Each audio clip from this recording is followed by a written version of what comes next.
మనకి స్వాగతం. పిల్లలకు తల్లిపాల ద్వారా ఎలాంటి పోషకాలు అందుతాయి, ఈ కరోనా సమయంలో పిల్లలు ఎలాంటి జాగ్రత్తలు తీసుకోవాలి, ఎలాంటి ఆహారం తీసుకోవాలి, పసిపిల్లలు బాటిల్ పాలు వాడడం వల్ల కలిగే నష్టాలేంటి, పిల్లలు పాలు తాగి వాంతులు చేసుకోకుండా ఉండాలంటే ఎలాంటి జాగ్రత్తలు తీసుకోవాలి, పిల్లలకు దగ్గు, జలుబు, ఊపిరి అందకపోవడం వంటి సమస్యలకు పరిష్కారాలు ఏమిటి, ఇలాంటి అన్ని సందేహాలకు సమాధానాలు ఇచ్చేందుకు మనతో లైవ్లో సిద్ధంగా ఉన్నారు senior consultant pediatrician doctor Sharmila garu. Sharmila garu, good afternoon అండి. Good afternoon. ఈ కరోనా సమయంలో అప్పుడే పుట్టిన పిల్లల విషయంలో ఎలాంటి జాగ్రత్తలు తీసుకోవాలంటారు? కరోనా ఆర్ నో కరోనా, ఇప్పుడే పుట్టిన పిల్లలకి సేమ్ జాగ్రత్తలు ఎప్పుడు ఒకటే. దట్ ఈస్ వీలైనంత వరకు కమ్యూనిటీకి ఎక్స్పోజ్ కాకుండా ఉండటం. ఇది ఇప్పుడు కరోనా వచ్చిందని చెప్పటం కాదు, ఇది అప్లైడ్ ఆల్వేస్. అదొకటి. అండ్ రెండోది, ఈ కరోనా టైంలో ఎక్స్ట్రా ఇంకేం చేయాలి అంటే, వీలైన మిగతా వాళ్ళందరూ కూడా, ఇంట్లో ఉన్న వాళ్ళందరూ కూడా కమ్యూనిటీ ఎక్స్పోజర్ బాగా తగ్గించుకోవాలి. అంటే వాళ్ళు బయటికి వెళ్ళి వచ్చే అత్యవసర పరిస్థితులు ఉంటే తప్ప ఇంట్లో నుంచి బయటకు వెళ్ళకూడదు. వెళ్ళి వచ్చిన తర్వాత చాలా పర్ఫెక్ట్ గా కాళ్ళు చేతులు వీలైతే స్నానం చేసే బేబీ దగ్గరికి రావాలి. ఎవరికైనా దగ్గు కానీ జలుబు కానీ ఎటువంటి ఇల్ హెల్త్ ఉన్నా, అది మదర్ కాకపోతే మిగతా వాళ్ళందరూ రావాల్సిన అవసరం లేదు కాబట్టి బేబీ దగ్గరికి అవాయిడ్ చేయటం, బేబీ దగ్గరికి వెళ్ళటం. మదర్కే కనుక ఒంట్లో బాగపోతే మాస్క్ కట్టుకొని బ్రెస్ట్ ఫీడ్ చేయాలి. సింపుల్ థింగ్స్ అంతే. Breast feeding is the most important thing. అది చాలా సేవ్ చేస్తుంది బేబీని చాలా వాటి నుంచి. ఇది ఆల్మోస్ట్ లైక్ అమృతం అని చెప్పుకోవచ్చు బేబీస్ కి. ఓకే డాక్టర్ గారు, ఇంకొకటి ఏంటంటే అప్పుడే పుట్టిన పిల్లల్లో జాండీస్ లక్షణాలు కూడా చాలా మందిలో కనిపిస్తూ ఉంటాయి. అలాంటప్పుడు ఎలాంటి జాగ్రత్తలు తీసుకోవాలంటారు? ఫస్ట్ థింగ్, చాలా మంది ఆందోళన. జస్ట్ ఇప్పుడే ఈ షో ముందు కూడా seeing patients in the same room. ఒక హాఫ్ అన్ అవర్ చెప్పాను ఈ జాండీస్ గురించి ఒక పేషెంట్ కి. జాండీస్ అనేది 100%, లెస్ దాన్ 1% కూడా తక్కువ లేదు. 100% పుట్టిన పిల్లలందరికీ జాండీస్ వస్తుంది. అయితే కొంతమంది అంటారు, మాకు ముందు పుట్టిన బేబీకి జాండీస్ లేదు, ఈ బేబీకి జాండీస్ వచ్చింది, మా ఇంటి పక్కన బేబీకి న్యూ బోర్న్ బేబీని జాండీస్ రాలేదు, ఇలా అడుగుతూ ఉంటారు. జాండీస్ రావటం, జాండీస్ మీకు తెలిసేట్టుగా రావటం, రెండింటికి తేడా ఉంది. సో పేరెంట్స్ మేకౌట్ చేసినా చెయ్యకపోయినా పుట్టిన ప్రతి బేబీకి జాండీస్ వస్తుంది. అది నార్మల్ థింగ్. ఎందుకంటే మన హీమోగ్లోబిన్ బ్రేక్ డౌన్ అయ్యి చాలా ఎక్కువ ఉంటుంది హీమోగ్లోబిన్ పుట్టినప్పుడు. అడల్ట్ హీమోగ్లోబిన్ లెవెల్స్ లోకి రూపాంతరం చెందుతున్నప్పుడు జరిగే నార్మల్ ప్రక్రియ మూలానే జాండీస్ వస్తుంది. సో ఇది అందరికీ రావాల్సిందే, వస్తుంది. అయితే 5 లెవెల్ కంటే ఎక్కువ ఉంటేనే బయటికి కనిపిస్తుంది. 1 తర్వాత నుంచి జాండీస్ 1 to 5 స్కిన్ మీద కనిపించదు, కళ్ళల్లో కనిపించదు ఎక్కువ మందికి. సో అందుకని జాండీస్ రాలేదు అని అనుకుంటారు, కానీ బ్లడ్ లో ఉంటుంది, వస్తుంది. ఒక లిమిట్ బియాండ్ వెళ్ళిన తర్వాతే పేరెంట్స్ కి కూడా కనిపిస్తుంది. డాక్టర్స్ కి almost up to little less than 5 ఉన్నప్పటి నుంచి మాకు తెలుస్తుంది, ఎక్స్పీరియన్స్ ఉండబట్టి చూడగానే. అండ్ దీని గురించి అసలు ఆందోళన చెందాల్సిన అవసరం లేదు. అయితే కాంప్లిసెంట్ గా ఇంట్లో కూర్చోకూడదు. ఎందుకంటే కొంతమంది బేబీస్ కి నార్మల్ గా జరిగే ఈ ఫిజియలాజికల్ ప్రక్రియ ఎగ్జాజరేట్ అయ్యి వాళ్ళకి జాండీస్ కంట్రోల్ చేయాల్సినంత లెవెల్ కి వెళ్ళే అవకాశం ఉంది. కాబట్టి ఇది ఎలా తెలుస్తుంది అని అంటే, మీ డాక్టర్ ఎక్కడైతే డెలివరీ అవుతారో వాళ్ళు మిమ్మల్ని ఫాలో అప్ కి రమ్మంటారు. యూజువల్ గా డెలివరీ అయ్యి డిశ్చార్జ్ అయిన తర్వాత జాండీస్ అప్పటికే సెకండ్ డేన స్టార్ట్ అయ్యి యూజువల్లీ అరౌండ్ 1 వీక్ వరకు ప్రామినెంట్ గా ఉంటుంది. ఈ టైంలో సెకండ్ డే మీరు ఆల్రెడీ హాస్పిటల్లోనే ఉంటారు కాబట్టి చెప్తారు, మీరు 4వ రోజు రావాలి లేదా 5వ రోజు రావాలి, depending on the jaundice level. ఇంకా ఎక్కువ అయితే కనుక దానికి చాలా సింపుల్ థెరపీ, అది ఫోటోథెరపీ అని చేస్తారు. This is the medical aspect of that. మీరేం చేయొచ్చు, ఒక పేషెంట్ అంటే మదర్ కానీ ఇంట్లో ఉన్న వాళ్ళు ఏం చేయొచ్చు జాండీస్ ఎక్కువ కాకుండా ఉండటానికి, అండ్ ఒకవేళ జాండీస్ ఉంటే కొంచెం ఒక్క పిసర్ తగ్గించుకోవడానికి సన్లైట్ ఎక్స్పోజర్ అని అంటాం. సన్లైట్ ఎక్స్పోజర్ థెరాపిటిక్ కాదు.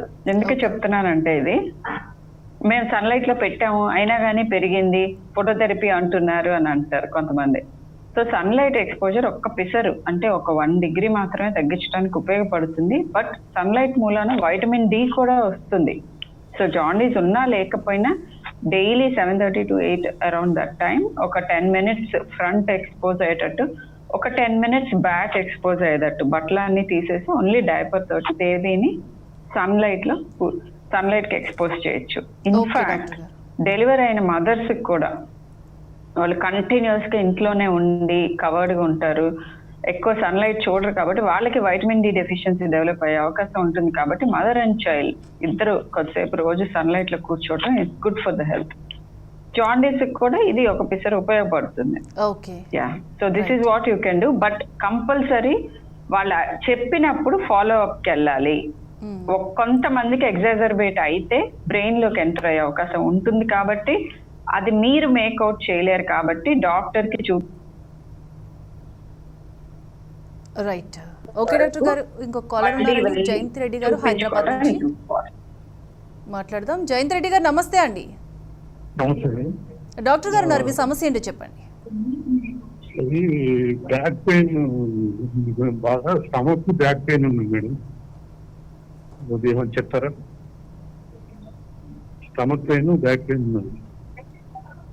నమస్తే. ఓకే,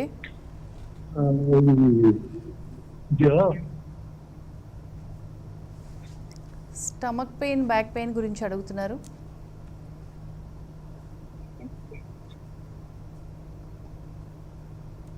రైట్, ఎక్కడ వస్తుంది, ఫుడ్ తో రిలేషన్ ఉందా లేదా? నేను పీడియాట్రిషియన్ ని, బట్ మీకు చిన్న చిట్కాలు అయితే చెప్పగలుగుతాను.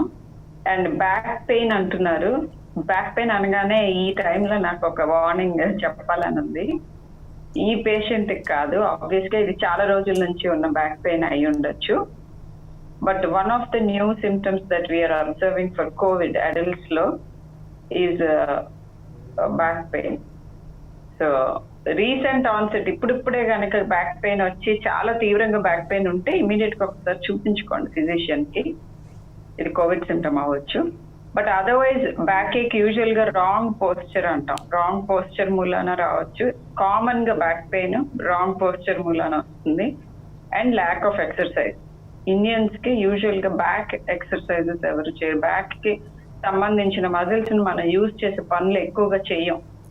ఇప్పుడు వెస్ట్ లో లాగానే ఎక్కువగా కూర్చుంటున్నాము, అది కూడా రాంగ్ పోస్చర్స్ లో కూర్చుని చాలా సేపు రాంగ్ పోస్చర్ లోనే వర్క్ చేస్తూ ఉండటం వలన బ్యాక్ పెయిన్ కామనెస్ట్ రీజన్ అది. బట్ అడల్ట్స్ కాబట్టి రీసెంట్ గా బ్యాక్ పెయిన్ వచ్చింది లేదా చాలా తీవ్రంగా ఉంది, ఆ బ్యాక్ పెయిన్ గనక కాళ్ళల్లోకి రేడియేట్ అవుతోంది, ఇట్లాంటి లక్షణాలు ఉంటే ఒకసారి చూపించుకుంటేనే మంచిది ఆర్థోపెడిషియన్. ఓకే డాక్టర్ గారు, ఇంకొకటి ఏంటంటే అప్పుడే పుట్టిన పిల్లలు అసలు ఎంత వెయిట్ ఉండాలంటారు? చాలా మంది చూస్తే కనుక చాలా వెయిట్ తక్కువగా ఉంటారు, ఎందువల్ల అంటారు అసలు? ఇండియన్ స్టాండర్డ్స్ ప్రకారం ఇప్పుడు మన స్టాండర్డ్స్ కూడా ఇంప్రూవ్ అయినాయి, వెస్టర్న్ స్టాండర్డ్స్ లాగానే అవుతుంది. బర్త్ వెయిట్ అంటాము. Birth weight anything between 2.8 to 4.2 kilos ఉంటారు అన్ని నెలలు నిండిన బేబీస్ అయితే. సో నెలలు నిండకుండా పుట్టే వాళ్ళకి కొంచెం తక్కువ ఉంటుంది వెయిట్. అది ఎన్ని నెలలలో పుట్టారనే దాన్ని బట్టి ఉంటుంది. ఇది వరకు 2.5 kilos and above Indian standards normal అనేవాళ్ళం. బట్ ఇప్పుడు లేటెస్ట్ గైడ్ లైన్స్ ప్రకారం మన న్యూట్రిషనల్ గా మనం ఇంప్రూవ్ అవ్వచ్చు, హెల్త్ అవేర్నెస్ పెరగచ్చు, మదర్స్ కి బెటర్ కేర్ తీసుకుంటూ ఉండొచ్చు. 2.8 kilos and above is normal. 2.8 నార్మలే, 4.2 నార్మలే. దీంట్లో బర్త్ వెయిట్, పుట్టినప్పుడు ఉండే వెయిట్ మెయిన్ గా డిటర్మిన్ చేసేది మన జెనెటిక్స్, అంటే వంశపారంపర్యంగా మన బిల్ట్ ఏంటి అనేది. సో అది మేజర్ రోల్ ప్లే చేస్తుంది. అది కాకుండా mother health during pregnancy and pre pregnancy కూడా సరైన పోషకాహారాలు అని తీసుకున్నారా?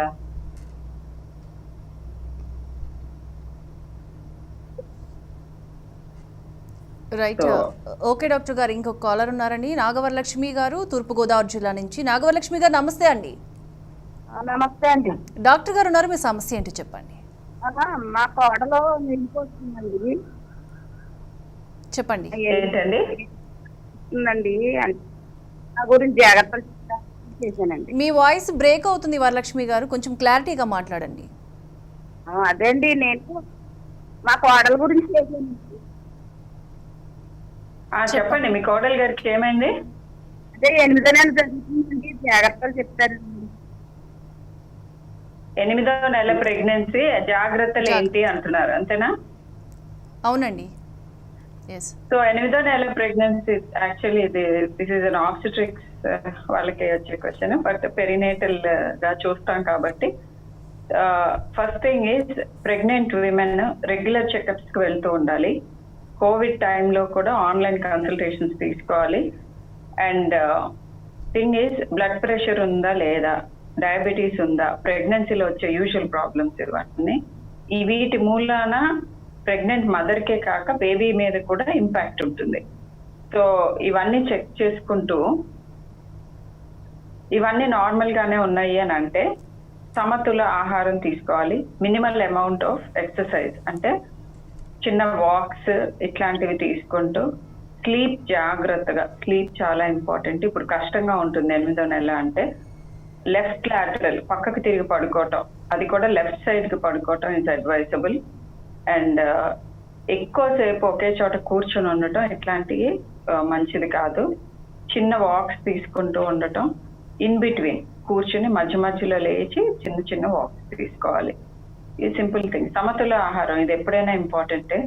And sleep always important. Minimal amount of exercise is also very very important. Okay doctor గారు. అన్నిటికంటే ముఖ్యం ప్రెగ్నెన్సీలో మానసికంగా ఒత్తిడి లేకుండా చాలా కామింగ్ డౌన్ థింగ్స్ అన్ని, మంచి మ్యూజిక్ వినటం, మంచి మాటలే వినటం. ఇవి ఇదొకటి వాళ్ళు చెప్పేవాళ్ళు, అవేవో చేస్తాం అనుకుంటారు కానీ ఇవన్నీ చాలా important mental health of the pregnant women.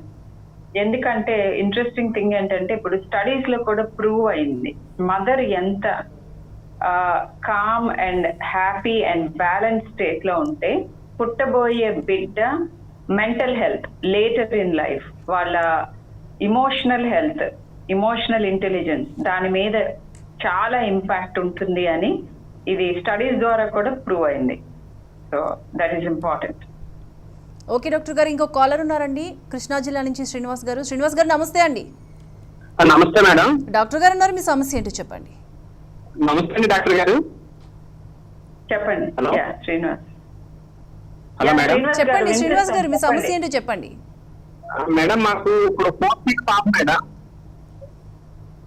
అయితే పాపకి నోట్లో బ్లాక్ మారుతుంది మేడం రెగ్యులర్ గా. కొంచెం నాకు వినిపించలేదు సరిగ్గా. ఏంటండి బేబీకి? శ్రీనివాస్ గారు can't hear you. మేడం మీరు కొంచెం క్లారిటీగా మాట్లాడండి, వాయిస్ బ్రేక్ అవుతుంది. ఓకే మేడం, మాకు ఇప్పుడు 4th year మేడం పాప మేడం. 4th year పాపకి. ఓకే చెప్పండి. అయితే పాపకు మేడం నోట్లో మేడం మామూలుగా ఉండేది మేడం రెడ్డిష్, కానీ ఈ మధ్య కొంచెం బ్లాక్ గా మారుతుంది మేడం పెదాల కింద మేడం, కింద పెదం కింద. ఓకే. ఏమంటారు మేడం అంటే? చెప్పండి, ఇంకా ఉందా అన్న?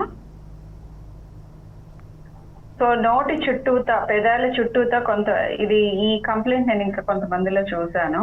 సడన్ గా రఫ్ గా అవ్వటం, నల్లబడిపోవటం జరుగుతూ ఉంటుంది. కామనెస్ట్ రీజన్ ఏమిటంటే గట్టిగా నోటి చుట్టూతా తుడుస్తూ ఉంటారు కొంతమంది ఆఫ్టర్. అది ఒక అలవాట్లాగా చాలా సార్లు పేరెంట్సే ప్రతిసారి మంచినీళ్ళు తాగించినప్పుడు కూడా గట్టి గట్టిగా రుద్ది తుడవటం అనేది ఆ ఫ్రిక్షన్ కి కొంతమందికి నల్లబడే అవకాశం ఉంటుంది. కొంతమంది పిల్లలే నోట్లో పెదం పెట్టుకొని చీకటం ఇట్లాంటివన్నీ చేస్తూ ఉంటారు. సో ఇలా రాపిడి ఎక్కువగా ఉంటే నల్లబడే అవకాశం ఉంది ఆ ఏరియా. సో అలాంటివి ఏమైనా చేస్తూ ఉంటే మేనేజ్ చేయాలి.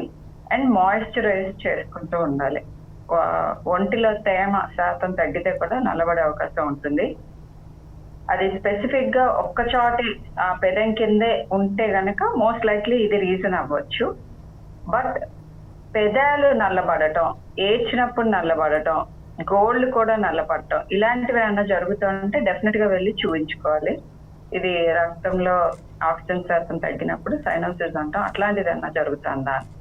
స్కిన్ పైన ఒక చోటే నల్లపడుతూ ఉంటే ఇది ప్రాబబ్లీ ఒక రీజన్ అయి ఉండొచ్చు.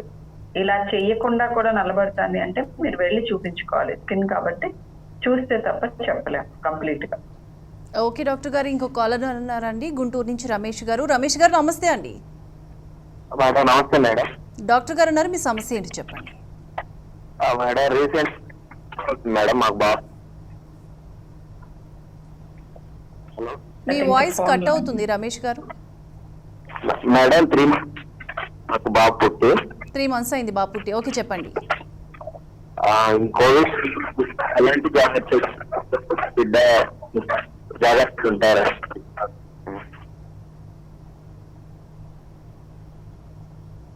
మీ వాయిస్ క్లారిటీ లేదు రమేష్ గారు. వాయిస్ బ్రేక్ అయింది. బట్ నాకు అర్థమైంది ఏంటంటే 3 month old కోవిడ్ గురించి జాగ్రత్తలు ఏమేమి తీసుకోవాలని అడిగారు. Is that it? అదేనా? యా అంతే మేడం. సో ఏంటంటే నేను చెప్పినట్టే చిన్న బేబీస్ అందరికి కోవిడ్ కి ఇప్పుడు రైట్ నౌ ఉన్న సిచ్యువేషన్ 3 month అయినా 30 year old అయినా 90 year old అయినా ఇప్పుడు మనం ఉన్న ఫేజ్ లో తీసుకునే మోస్ట్ ఇంపార్టెంట్ జాగ్రత్త ఏమిటి అంటే కమ్యూనిటీలో అనవసరంగా పని లేనప్పుడు అత్యవసరం కాకపోతే no community exposure, lock yourself down, ఇంట్లో మాత్రమే ఉండండి. అత్యవసరమైన పనులున్న వాళ్ళు మాత్రమే జాగ్రత్తగా మాస్క్ పెట్టుకుని బయటికి వెళ్ళి తిరిగి వచ్చిన తర్వాత ప్రాపర్ గా హ్యాండ్ వాషింగ్ వీలైతే స్నానం చేసి అప్పుడే మిగతా వాళ్ళతో ఇంటరాక్ట్ అవ్వాలి. ఎవరికన్నా జ్వరం కానీ సోర్ థ్రోట్ అంటే గొంతులో గరగర నొప్పి లేకపోతే దగ్గు లూజ్ మోషన్స్ ఇట్లాంటి సిమ్టమ్స్ ఏమైనా ఉంటే ఎర్లీగా డాక్టర్ సలహా తీసుకోండి. సమ్ టైమ్స్ ఆన్లైన్ కన్సల్టేషన్ సరిపోతుంది. అపోలో వాళ్ళకి 247 అని ఒక ప్రోగ్రామ్ ఉంది. అపోలో 247 లో మేము అందరం అవైలబుల్ ఉన్నాం.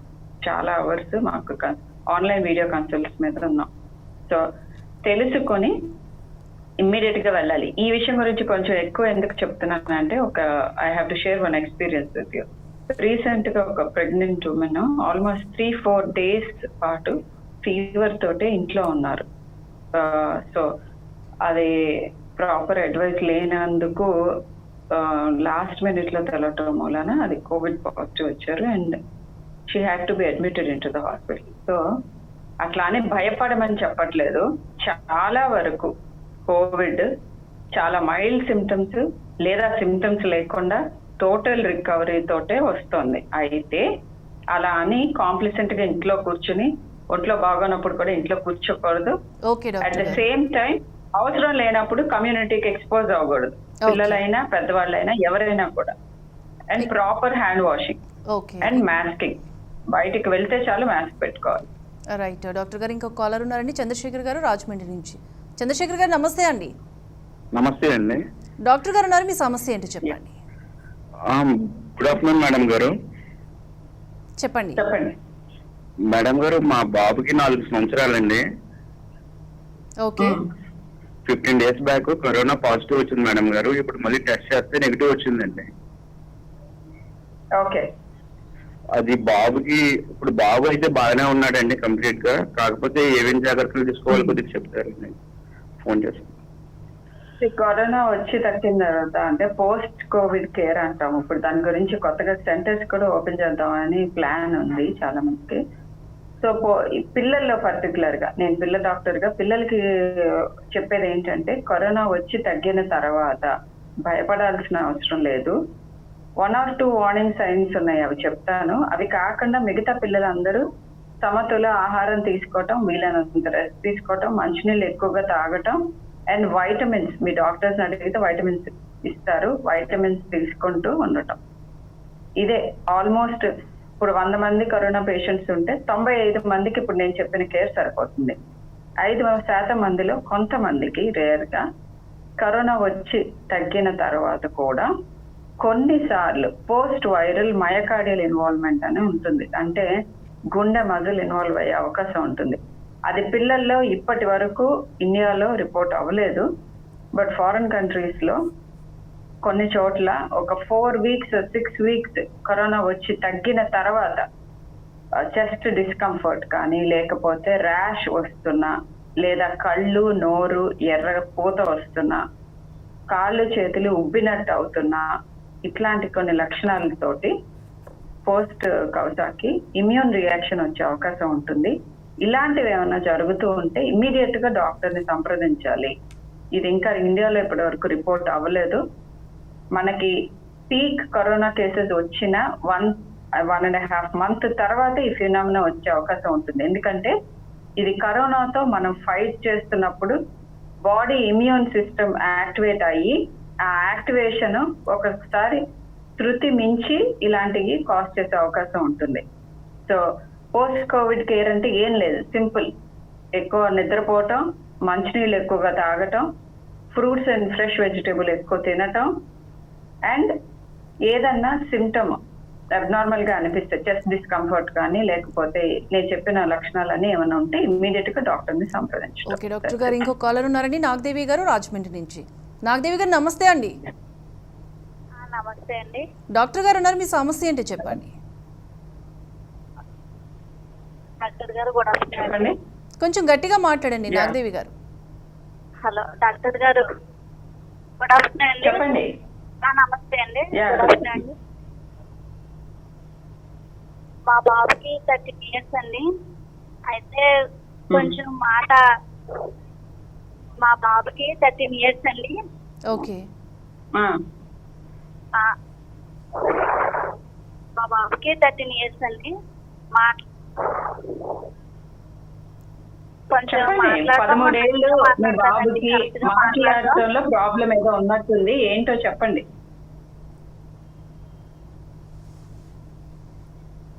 కాల్ కట్ అయినా వాళ్ళ బాబుకి మాట్లాడడం సరిగా రావట్లేదంటండి, మాటలు సరిగా రావట్లేదు. 13-year-old కి మాటల్లో ప్రాబ్లం ఉంది అంటే ఇమ్మీడియట్ గా మీరు ఎవాల్యుయేట్ చేయించుకోవాలి. బాగా రాకపోవటం అంటే ఏంటో డిస్క్రిప్షన్ ఆవిడ చేసి ఉండుంటే బాగుండేది.